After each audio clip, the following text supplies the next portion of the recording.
Before we begin, I ask for your support. Subscribe to the channel so I can keep bringing you these untold stories of the famous. Jason Statham would later describe the Bulgarian sun as merciless that August morning in 2013, beating down on a concrete lot where he was preparing for what would become the most terrifying 90 seconds of his life. The 18-wheeler sat gleaming in the heat, 15 tons of modified steel that the script called his weapon, but that he was beginning to see as something else entirely. According to crew members present that day, the air hung thick with diesel fumes and the particular tension that comes when a film production knows they're about to attempt something genuinely dangerous. Jason, you comfortable with this one?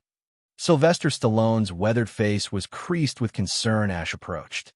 Even at his age, Sly understood the difference between movie magic and real peril, and this particular sequence had him visibly worried. Statham ran his hand along the truck's massive chrome bumper, feeling the heat radiating from the metal. "Been driving since I was 12, mate. This is just a bigger car," he told Stallone, projecting the confidence that had made him one of Hollywood's most bankable action stars.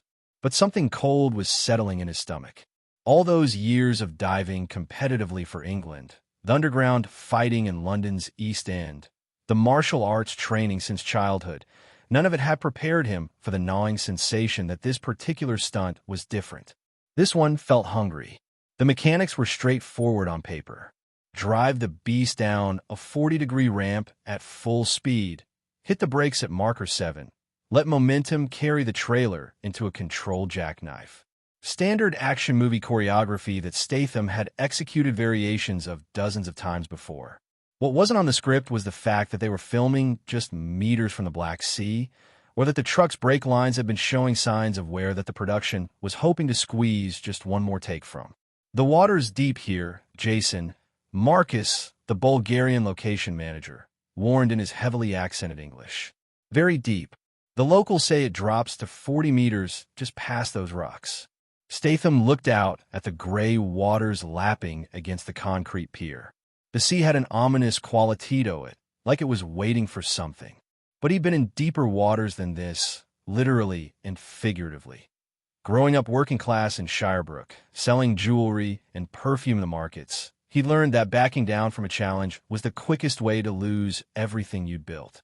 The production had invested heavily in this sequence. The Expendables franchise was Stallone's baby. Beauty was also Statham's ticket to the top tier of action stars. He wasn't about to let some irrational fear derail that trajectory. Camera operator Rick Martinez, who had worked with Statham on 3 previous films, later recalled watching him climb into the cab that morning. "Jason had this ritual before big stunts," Martinez remembered. "He'd get very quiet, very focused. But this time was different. You could see something in his eyes, not fear exactly, but a recognition that this one mattered more." The leather seat was already scorching from the heat as Statham settled behind the wheel. The diesel engine roared to life with a sound like controlled thunder, vibrating through every bone in his body. Through the windshield, he could see the crew taking their positions. Cameras on cranes, safety boats bobbing in the distance, though they looked pitifully small against the vast expanse of water. What Statham couldn't see from his position was the growing concern among the safety crew.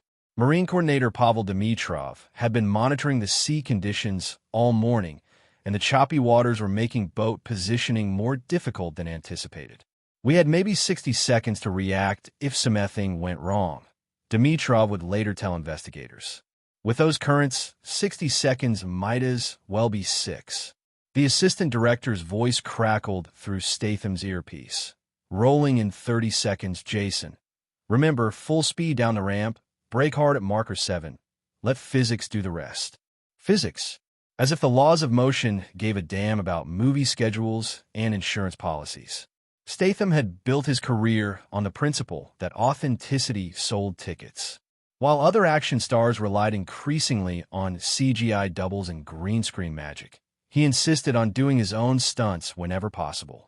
It was a philosophy that had served him well through films like the Transporter series and Crank, but it also meant that when things went wrong, there was no digital safety net to catch him. The radio crackled. Action! Statham slammed the accelerator to the floor. The truck exploded forward like a caged animal suddenly freed, its massive weight translating into devastating momentum as it careened down the ramp. The world outside the windshield became a blur of concrete and sea spray, the crew members scrambling out of the way as 16 tons of steel bore down on them. This was the moment Statham lived for, when everything else disappeared except the pure physics off-speed and the razor's edge between control and catastrophe. Marker 5 flashed past his peripheral vision. Then Marker 6. The brake pedal felt soft under his foot, but he attributed it to the heat, the weight, the normal variables of a complex stunt. At Marker 7, he stomped down hard. The pedal went straight to the floor. No resistance. No bite. Nothing but the sickening sensation of his foot hitting the floor mat with all the stopping power of a prayer. The brakes were completely gone, and Statham was now piloting a 16-ton missile aimed directly at the Black Sea. In 25 years of stunt coordination, I'd never seen anything like it, reflected stunt coordinator Sam Hargrave, who watched the sequence unfold from the safety platform. You could literally see the moment Jason realized he was in real trouble. His whole body language changed in the cab. Time seemed to crystallize around Statham. He could hear his own heartbeat thundering above the engine noise, could smell the acrid scent of overheated brake fluid, could taste the metallic tang of pure adrenaline flooding his system. Through the windshield, he watched the crew's faces shift from professional concentration to raw horror. Someone was screaming into a radio, their voice lost in the chaos. The safety boats were scrambling to position themselves, but they might as well have been trying to catch a falling building with butterfly nets. Statham yanked the steering wheel hard to the right, attempting to scrub off speed by grinding against the concrete barriers lining the pier. Sparks exploded like fireworks as the truck's side panels disintegrated against the unforgiving stone.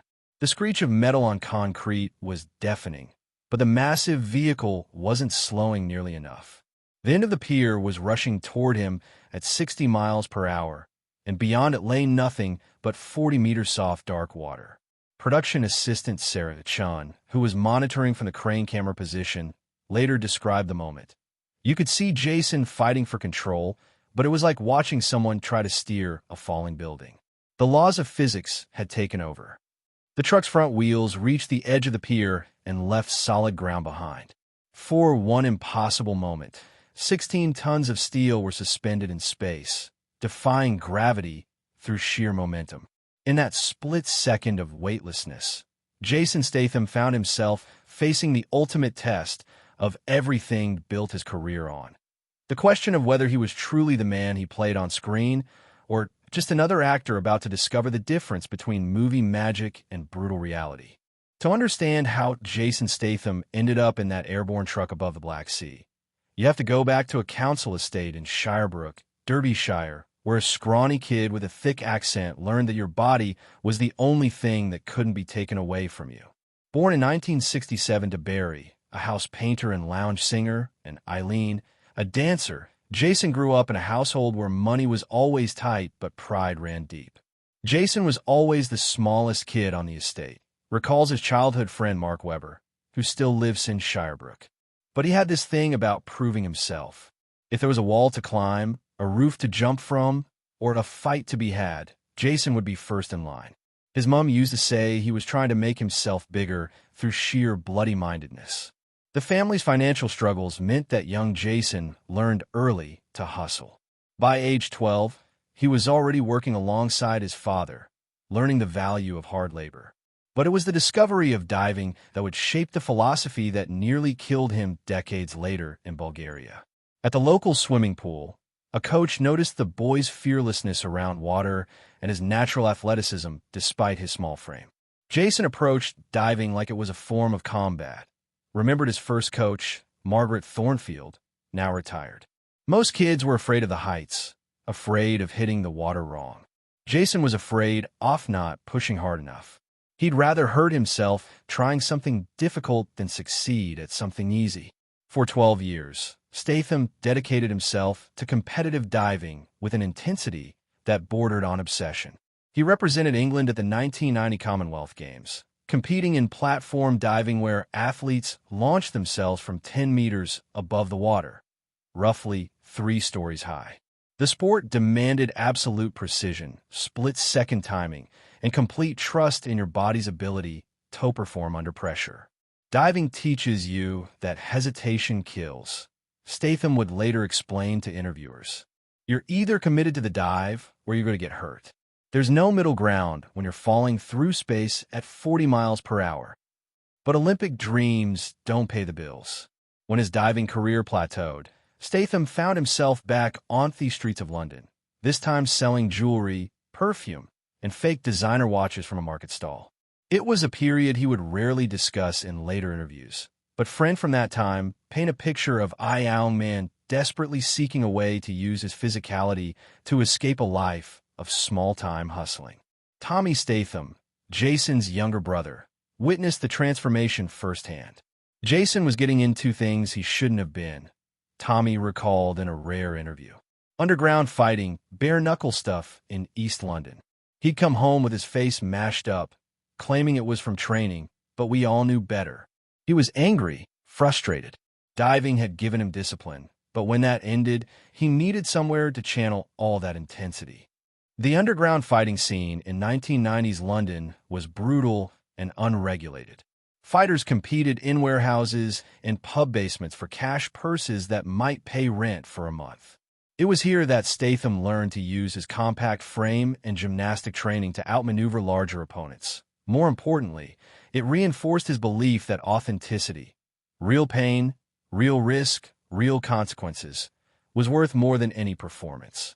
Jason never talked about those fights, said Vincent Jones, who later became his co-star in several films. But you could see it in how he moved, how he carried himself. This wasn't some gym-trained pretty boy. This was someone who'd actually been hit, actually been hurt, and kept coming back for more. The break that would change everything came in 1998 when a modeling scout spotted Statham at a market stall and recommended him for a small role in a music video. That video caught the attention of Guy Ritchie, who was casting for his debut film Lock, Stock, and Two Smoking Barrels. Ritchie wasn't looking for a trained actor. He wanted authenticity, someone who could embody the working-class London criminal without having to act the part. Jason walked into the audition, and I knew immediately. Ritchie later told Premiere magazine. He wasn't performing toughness. He was tough. There's a difference, and it's the difference between a good action movie and a great one. Lock, Stock launched Statham into a film career, but it also established the template that would define his success and ultimately put him in mortal danger. He was the real deal, an action star who actually did the things his characters did on screen. While other actors relied on stunt doubles and CGI enhancement, Statham insisted on performing his own fights, his own car chases, his own death-defying sequences. Jason's whole brand was built on authenticity, explained his longtime agent, Sarah Finn. Audiences could tell the difference.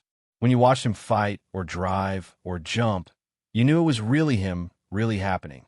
That authenticity was worth millions at the box office, but it also meant he couldn't fake it when the cameras rolled. The Transporter franchise cemented this reputation. Statham performed increasingly elaborate car stunts, fight sequences, and physical challenges. Each film had to top the last. Each stunt had to be more spectacular, more dangerous, more real. The pressure wasn't just coming from studios. It was coming from audiences who had been trained to expect the impossible from Jason Statham. By the time Sylvester Stallone approached him about joining the Expendables, Statham had built his entire career on a simple but dangerous premise. He would do anything the script required, no matter how risky. It was a philosophy that had made him rich and famous, but it had also painted him into a corner where backing down from any stunt would damage the very foundation of his brand. Sly understood what Jason brought to the table, recalled Expendables producer Avi Lerner. It wasn't just acting ability, it was credibility. When Jason Statham was in your movie, audiences knew they were getting real action, not computer-generated nonsense. But that also meant we couldn't protect him the way we protected other actors. The pressure intensified with each Expendables film. The franchise was explicitly marketed as featuring real action stars doing real stunts, and Statham was one of the key selling points. Stallone himself, despite being in his 60s, insisted on maintaining the authenticity that set the series apart from other action franchises. There was an unspoken competition among the cast, revealed stunt coordinator Chad Stahelski. Everyone wanted to prove they were the toughest, the most committed. Jason felt that pressure more than anyone because his entire career was built on being the guy who never said no to a stunt. The truck sequence in Expendables 3 represented the logical endpoint of this philosophy.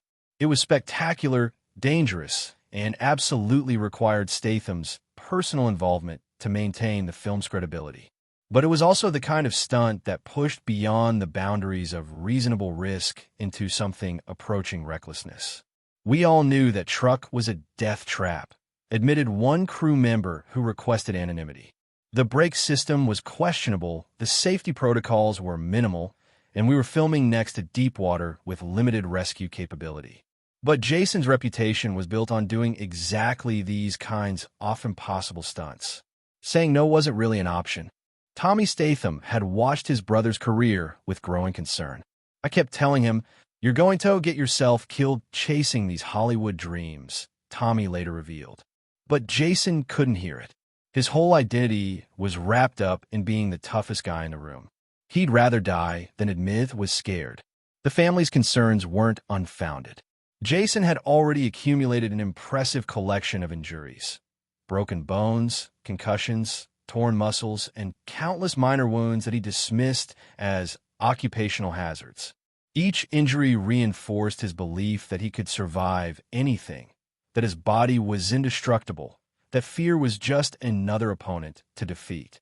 Dr. Michael Harrison, who treated Statham for various injuries over the years, later observed, Jason had developed an almost supernatural confidence in his physical abilities. It's common among athletes and stuntmen. They start to believe they're immune to the laws of physics. That confidence is essential for what they do, but it can also blind them to real danger. So when the truck's brakes failed that August morning in Bulgaria, it wasn't just a mechanical malfunction. That it was the inevitable collision of Jason Statham's working-class refusal to back down, his athletic confidence in his own invincibility, and a Hollywood system that demanded ever greater spectacle from its authentic action heroes. The boy from Shirebrook, who had learned that your body was your most valuable asset, was about to discover that it was also your most vulnerable one. The impact when 16 tons of steel hit the Black Sea was unlike anything the crew had ever witnessed. The sound alone, a thunderous crack that reverberated across the Bulgarian coastline like a small explosion, sent seabirds erupting from the nearby cliffs and made several crew members instinctively duck for cover. But it was the sight that would haunt them. Jason Statham's truck disappearing beneath the gray waters in a massive eruption of white foam and twisted metal. It was like watching a building collapse into the ocean, recalled camera operator Rick Martinez, whose crane-mounted camera captured the moment. The truck just vanished. 1 second it was there, and the next it was gone beneath this boiling mass of water and bubbles. For maybe 5 seconds, nobody moved. Nobody breathed. We were all just staring at the water, waiting for something to surface. Inside the cab, Statham experienced the impact as a series of violent sensations that his brain struggled to process. The windshield exploded inward in a shower of safety glass. Ice-cold seawater burst through every gap in the truck's frame with the force of a fire hose. The steering wheel was ripped from his hands as the entire vehicle tumbled forward, nose first into the depths. The first thing that hits you is the cold, Statham would later tell investigators. Proper Baltic cold that goes right through your bones. Then it's the disorientation. You're upside down, then sideways. Then you don't know which way is up. The truck's rolling, water's everywhere, and you realize you've got maybe 30 seconds before this thing drags you to the bottom. But those 12 years of competitive diving hadn't left him.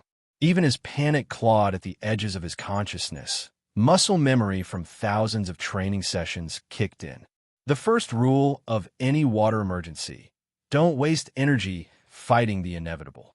The truck was going down, and fighting that fact would only burn oxygen he couldn't spare. Marine Coordinator Pavel Dimitrov watched from the safety boat as the truck's rear bumper disappeared beneath the surface. I started the engines immediately, he recalled. But I knew we had a problem. The impact site was nearly 60 meters from shore, and the depth charts showed 40 meters of water. If Jason was trapped in that cab, we had maybe 2 minutes before it was too late. The truck's descent through the murky water was eerily quiet after the chaos of the impact. Statham found himself in a nightmare scenario that would have killed most people within seconds. Trapped in a rapidly flooding vehicle, sinking through 40 meters of dark water, with no clear escape route. The driver's door was jammed shut by the impact. The passenger door was blocked by a section of twisted trailer that had broken free during the crash. Training takes over, Statham later explained to a documentary crew. Your mind goes very calm, very focused. I could feel the truck settling nose down, and I knew I had to get out before it reached terminal velocity in the descent. Once that thing really started dropping, the water pressure would make escape impossible. The cab was filling rapidly, but not yet completely flooded. Statham found himself in an air pocket near the rear window, precious seconds of breathing room that his diving experience told him to use wisely. He could feel the truck gaining speed as it sank, the pressure already building in his ears. The rear window was his only option, a narrow escape route that would require him to swim out backwards in complete darkness while the truck plummeted around him. On the surface, chaos was erupting. Assistant Director Maria Valdez was screaming into her radio for medical assistance while simultaneously trying to coordinate the rescue boats. "We need divers in the water now," she shouted over the engine noise. "Give me every safety boat, every rescue swimmer, everything we have." But the safety protocols that looked comprehensive on paper were failing in reality. The primary rescue boat was still 60 meters away, fighting choppy seas and struggling to reach the impact site. The backup safety divers were on shore, frantically pulling on their gear, but knowing they would never reach the sinking truck in time. It was every safety coordinator's worst nightmare, admitted Chad Stahelski, who watched the disaster unfold from the pier. "We had contingencies for car crashes, for fires, for medical emergencies. But a truck sinking in 40 meters of water? That was beyond our preparation. We were improvising, and improvisation kills people." 25 meters below the surface, Statham was running out of time and options. The air pocket was shrinking rapidly, and the truck was picking up speed in its descent. He could feel the pressure building not just in his ears but in his chest, his lungs compressing as they descended deeper than he had ever dived. The rear window was his target, but reaching it meant giving up his last pocket of air and trusting that he could swim free before the truck's suction dragged him down with it. "You don't think about dying in that moment," he later reflected. "You think about technique. How do I get through this window? How do I avoid getting tangled in the wreckage? How do I get to the surface before my lungs give out?" It's pure problem-solving under pressure. The window glass shattered under his boots, sending another shower of fragments into the dark water. Statham forced himself through the narrow opening, feeling the jagged edges tear at his wetsuit and skin. The truck continued its descent just meters away, disappearing into the depths like a mechanical whale, returning to its grave. But escape from the truck was only the beginning of his ordeal. 40 meters underwater, in near-zero visibility, with his lungs already burning from the exertion, Statham faced the longest swim of his life. The surface was 4 stories above him, an impossible distance when every second counted and his body was already screaming for oxygen. The ascent was the real test, he later told rescue specialists. In competitive diving, you know exactly where you're going and exactly how long it takes. This was pure guesswork in dark water, fighting panic, feeling your lungs start to spasm from oxygen deprivation. Surface coordinator Jenny Walsh was tracking bubbles through binoculars, desperately trying to spot any sign of life from the crash site. "I saw the air bubbles from where the truck went down," she recalled. "But then nothing, just flat water. We started counting seconds, and every second felt like an hour." Statham's ascent was a masterclass in underwater survival, drawing on every technique he'd learned in 12 years of competitive diving. He resisted the urge to rocket toward the surface, knowing that rapid ascent could cause embolism or decompression sickness. Instead, he maintained a controlled pace, exhaling slowly to prevent his lungs from rupturing as the water pressure decreased. "Your body wants to panic," he explained. "Every instinct is screaming at you to thrash toward the surface, to gulp air that isn't there. But panic kills you faster than drowning. You have to trust your training, trust the controlled movement will get you there alive." At 30 meters depth, his lungs began to spasm involuntarily. At 20 meters, dark spots appeared at the edges of his vision. At 10 meters, his body was running purely on residual oxygen and adrenaline. The surface, when it finally appeared above him, looked like a silver mirror that seemed impossibly far away. The moment Statham's head broke the surface, gasping and coughing seawater, was captured by 3 different cameras. The footage shows a man who had just cheated death through pure skill and determination, but also someone who had been fundamentally changed by the experience. The confident action star who had entered that truck cab was gone, replaced by someone who understood exactly how close he had come to never surfacing at all. "When I saw his head come up, I honestly thought I was hallucinating," recalled Pavel Dimitrov in the rescue boat. "We've been searching for almost 3 minutes. In water that cold, at that depth, 3 minutes is usually a death sentence. But there he was, swimming toward us like some kind of machine." The rescue boat reached Statham within 30 seconds of his surfacing, hauling him aboard as he continued to cough up seawater and struggle for normal breathing. His face was pale, his lips had a blue tinge from oxygen deprivation, and his hands were shaking uncontrollably from cold and adrenaline crash. He kept saying he was fine, remembered rescue swimmer Tom Bradley, who pulled him from the water. But you could see in his eyes that something had broken. This wasn't the same guy who'd been joking around with the crew an hour earlier. This was someone who just met his own mortality face to face. The official incident report would later describe the accident as a mechanical failure with successful emergency response. But those present knew they had witnessed something far more significant. The moment when Hollywood's toughest action star discovered that there were some things that even Jason Statham couldn't fight his way out of. As the rescue boat headed back to shore, Statham sat wrapped in emergency blankets, staring out at the water that had nearly claimed him. The truck was somewhere on the bottom, 40 meters down, a twisted monument to the thin line between movie magic and genuine catastrophe. But the real damage wasn't to the vehicle. It was to the fundamental belief system that had driven Statham's entire career. You could see it in his face during the boat ride back. Observe Sylvester Stallone, who was waiting at pier. Jason had always believed he was indestructible, that his body and his will could overcome anything. But that water had taught him something different. It had taught him that he was human after all. The silence on set after Jason Statham's rescue was unlike anything the veteran crew had experienced. For 20 minutes, as paramedics checked his vitals and warmed his hypothermic body, not a single person spoke above a whisper. The usual chaos of a film production, shouted directions, equipment moving, constant radio chatter, had been replaced by an eerie quiet that seemed to acknowledge they had all witnessed something that transcended entertainment. "It was like a funeral," recalled script supervisor Diana Chun. "Everyone was moving around in slow motion, not making eye contact. We just watched someone almost die for our movie, and nobody knew how to process that." Statham insisted he was fine to continue shooting. His first words to Stallone, delivered through chattering teeth as he sat wrapped in emergency blankets, were characteristic. "Right then, what's next?" But those who knew him best could see that something fundamental had shifted. The easy confidence that had defined his presence on every previous set was gone, replaced by a hyper-vigilant awareness that hadn't been there before. Jason kept touching things. Observed makeup artist Sandra Torres, who had worked with him on 4 previous films. The chair, the table, his own arms, like he was making sure everything was still solid, still real. He'd never done that before.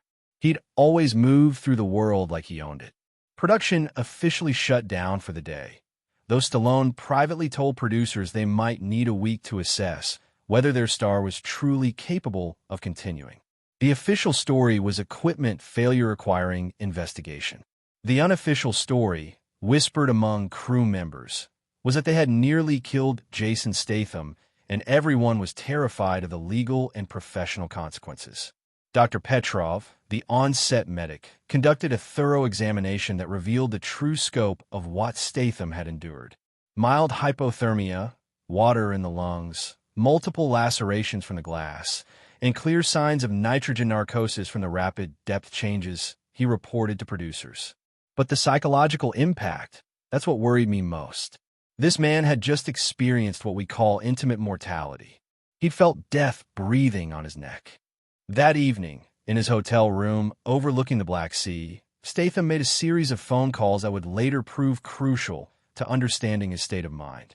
The first was to his brother Tommy back in England, a conversation that hotel staff later described as intense and emotional, adjectives rarely associated with Jason Statham. He called me at 3 a.m, London time, Tommy later revealed. Just to hear a familiar voice, he said, but I could tell something had broken in him. Jason had always been the fearless one, the one who jumped first and worried later. But that night, he sounded fragile. It was the first time in 40 years I'd heard my brother admit he was scared. The second call was to his longtime stunt coordinator, Gary Powell, who had worked with Statham since the original Transporter film. Powell later described the conversation as a man questioning everything he'd built his career on. Jason asked me if I thought he was losing his edge, Powell recalled. He wanted to know if fear was normal, if other stunt performers ever doubted themselves. These weren't questions the old Jason would have asked. The old Jason never doubted anything. But it was the third call that revealed the depth of Statham's crisis. He phoned his agent, Sarah Finn, not to discuss contracts or future projects, but to ask a question that sent shockwaves through his representation. Do you think audiences would still want to watch me if they knew I was afraid? That call kept me awake all night, Finn later admitted. Jason's entire brand was built on fearlessness, on being the guy who would do anything. If he was questioning that, if he was admitting to fear, then we were looking at a potential career crisis of unprecedented proportions. Meanwhile, studio executives were conducting their own damage control. Lionsgate Entertainment, which was financing the Expendables 3, had invested heavily in the film's marketing around authentic action and real stunts. News of a near-fatal accident involving one of their biggest stars could derail not just this film, but the entire franchise. The studio's position was clear, revealed an executive who spoke on condition of anonymity. This was a mechanical failure, not a safety issue. Jason was fine, production would continue, and any suggestion that our safety protocols were inadequate was both false and potentially damaging to the film's success. Insurance investigators arrived within 48 hours, not to ensure actor safety, but to determine liability and minimize financial exposure. Their preliminary report, later leaked to industry publications, painted the incident as an unforeseeable equipment malfunction with no negligence on the part of production. But the investigators' interviews with crew members revealed a different story. Multiple sources described mounting pressure to perform increasingly dangerous stunts, inadequate safety rehearsals, and a culture where questioning a sequence's safety was seen as unprofessional. Nobody wanted to be the one to tell Jason Statham that a stunt was too dangerous, admitted second unit director Brad Martin. His whole reputation was built on doing impossible things. If you suggested using a double or CGI, you were basically saying he wasn't tough enough. In that environment, safety concerns got pushed aside. The pressure to continue filming intensified when early budget projections showed that even a 1-week delay would cost the production over $2 million. Studio executives flew to Bulgaria for emergency meetings, during which they made it clear that Statham's continued participation was non-negotiable. They told Jason that backing out would breach his contract and potentially destroy his career, revealing a production insider. But they also sweetened the deal: completion bonuses, upgraded insurance, Ivina a personal safety coordinator. They wanted him compliant, not heroic. For Statham, these negotiations represented everything he had come to despise about modern Hollywood. The authenticity that had made him valuable was being monetized and manipulated by executives who saw his near-death experience as nothing more than a scheduling inconvenience. I could see Jason wrestling with it. Observe Stallone, who had become an unexpected confidant during this period. Part of him wanted to walk away, to say enough is enough. But another part of him, the part that had been built through years of fighting and diving and refusing to quit, wouldn't let him back down. The breaking point came during a production meeting 3 days after the accident, when a studio executive casually referred to the truck incident as a minor mishap. Statham's carefully maintained composure finally cracked. Minor mishap? He reportedly shouted, according to multiple witnesses. I was 40 meters underwater in a sinking truck. I felt my lungs burning, felt the water crushing me, felt what it was like to think I was going to die for your bloody film. That's not a mishap. That's attempted manslaughter. The room fell silent. For the first time in his Hollywood career, Jason Statham had admitted publicly that he had been afraid, that he had felt vulnerable, that he was not the indestructible force his image suggested. The admission hung in the air like a confession, shattering the mythology that had made him millions. You could see it hit him immediately, recalled producer Abby Lerner, who was present for the outburst. Jason realized he'd just undermined everything his career was built on. He'd admitted weakness and front off the people who paid him to be strong. That night, Statham walked alone along the Bulgarian coastline, staring out at the water that had nearly claimed him. Crew members reported seeing him there for hours, a solitary figure wrestling with questions that had no easy answers. Was authenticity worth dying for? Could he continue being Jason Statham if he was no longer fearless? What was the difference between courage and stupidity? I think that's when he realized the trap he'd built for himself, reflected Dr. Michael Harrison, who had treated Statham for various injuries over the years. His entire identity was wrapped up in being invulnerable. But vulnerability is part of being human. He was trying to decide whether he wanted to keep being a character or start being a person. The decision he made that night would determine not just the fate of the Expendables 3, but the trajectory of Jason Statham's career and, more importantly, his relationship with his own mortality. Standing on that dark shore, listening to the waves that had nearly been his grave, he faced the most dangerous stunt of his career, learning to be authentically human rather than authentically fearless. For the first time in his life, Jason Statham didn't know if he was tough enough for what came next. Production on the Expendables 3 resumed 4 days later with new safety protocols that read more like medical procedures than movie-making guidelines. Every stunt required approval from 3 separate coordinators. Water sequences mandated the presence of professional rescue divers at all times. Most significantly, for the first time in his career, Jason Statham accepted the use of a stunt double for several sequences that he previously would have insisted on performing himself. The Jason who came back to set wasn't the same person who went into that water, observed cinematographer Peter Menzies Jr., who had worked with Statham on multiple films. He was more deliberate, more thoughtful. He'd ask questions about safety measures that he'd never bothered with before. It wasn't that he'd become scared. It was that he'd become aware. The film completed production without further incident, but the marketing campaign carefully omitted any reference to the truck accident. Lionsgate Entertainment's publicity machine crafted a narrative off seamless authenticity, promoting Statham's commitment to real action, without mentioning how close that commitment had come to killing him. The official press kit described the water sequences as challenging, but made no mention of mechanical failures or near-death experiences. When The Expendables 3 was released in August 2014, exactly 1 year after the accident, critics praised Statham's performance, but noted something different in his screen presence. There's a new weight to Statham's work, wrote Variety's Peter D. Bruch. He's still physically commanding, but there's a gravity there that wasn't present in his earlier films. It's as if he's learned something about mortality that informs every action sequence. The change wasn't lost on his fellow action stars. Dwayne "The Rock" Johnson, who worked with Statham in the Fast and Furious franchise, later observed, something shifted in Jason after 2013. He was still willing to do anything for a scene, but he was also smarter about it. He'd bring in safety experts, ask more questions, make sure everyone knew exactly what could go wrong.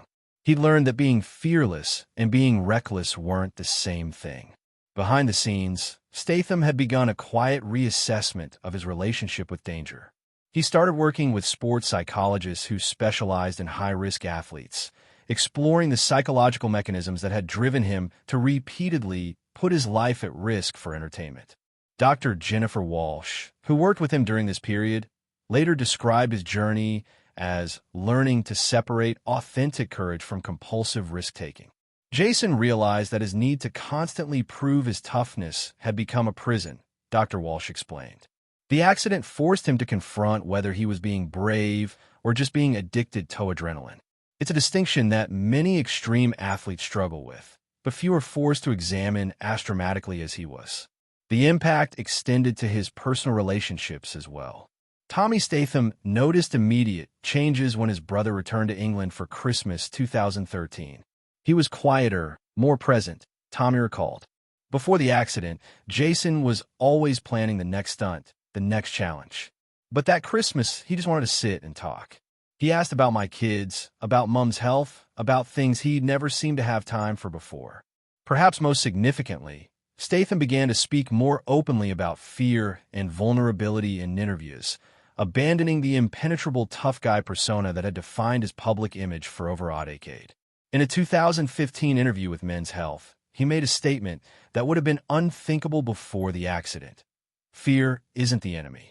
Ignoring fear is the enemy. Fear keeps you alive if you listen to it properly. The admission marked a fundamental shift in how Statham approached both his craft and his public persona. Rather than denying the existence of fear, he began to frame it as a tool for making better decisions. This philosophical evolution was reflected in his choice of projects following The Expendables 3. While he continued to perform his own stunts, he became more selective about which risks were worth taking. Jason started asking different questions when we'd pitch him action sequences, revealed stunt coordinator Wade Eastwood, who worked with Statham on several post-2013 films. Instead of just, how do we make it look cool, he'd ask, what's the story purpose? What are we trying to communicate? He'd become interested in stunts that served the narrative rather than just stunts that proved his toughness. This evolution culminated in his role in The Meg, 2018, where Statham's character faces down a prehistoric shark, a metaphor that wasn't lost on critics or audiences who knew his real-life story. The film's underwater sequences, performed with extensive safety protocols that Statham insisted upon, represented a full-circle moment, returning to the water that had nearly claimed him, but doing so with wisdom rather than just courage. Director John Turteltaub, who helmed The Meg, observed, Jason brought something to that role that I didn't think any other actor could have brought. When his character talks about facing impossible odds, about the moment when you realize you might not make it back to the surface, you can see in his eyes that he's not just acting. He's remembering. The broader industry took notice of Statham's transformation. Insurance companies, long wary of covering actors who performed their own stunts, began pointing to his post-2013 approach as a model for how stars could maintain authenticity while also maintaining reasonable safety standards. His influence helped establish new industry protocols for water-based action sequences that are still in use today. But perhaps the most profound change was invisible to audiences and industry observers alike. According to those closest to him, Statham had developed what psychologists call post-traumatic growth, the phenomenon where individuals emerge from life-threatening experiences with enhanced resilience and a deeper appreciation for existence itself. The old Jason lived like he was immortal, reflected his longtime friend and co-star Vinnie Jones. The new Jason lives like he's grateful to be mortal. It's a subtle difference, but it makes him more human, more relatable. Paradoxically, facing his own vulnerability made him stronger as a performer. In 2020, 7 years after the accident, Statham finally spoke publicly about the incident during a documentary about film safety. His words carried the weight of hard-earned wisdom. I spent my whole career trying to prove I couldn't be broken. That truck taught me something different. That being breakable doesn't make you weak. It makes you careful. It makes you appreciate what you have while you have it. The documentary footage shows Statham standing on a film set, watching a younger actor prepare for a dangerous stunt. His role has evolved from performer to mentor, using his experience to help others navigate the balance between authenticity and recklessness. It's a position he never sought, but one that feels like the natural conclusion to his journey from invulnerability to wisdom. Today, when young action stars speak about Jason Statham's influence on their careers, they rarely mention his fastest car chase or most elaborate fight sequence. Instead, they talk about his transformation after 2013, about how he proved that admitting fear doesn't diminish toughness, it refines it. The truck still sits on the bottom of the Black Sea, 40 meters down, a twisted monument to the thin line between courage and catastrophe. But Jason Statham surfaced from those dark waters with something more valuable than another successful stunt. He discovered that survival isn't just about living through danger, but about learning to live with the knowledge of how fragile everything really is. In the end, his greatest performance wasn't pretending to be indestructible. It was learning to be authentically, courageously human, and that perhaps was the most dangerous stunt of all. If you enjoyed this story, make sure to subscribe and leave a like. That way, you'll always be with us discovering the secrets and untold sides of the most famous lives in history.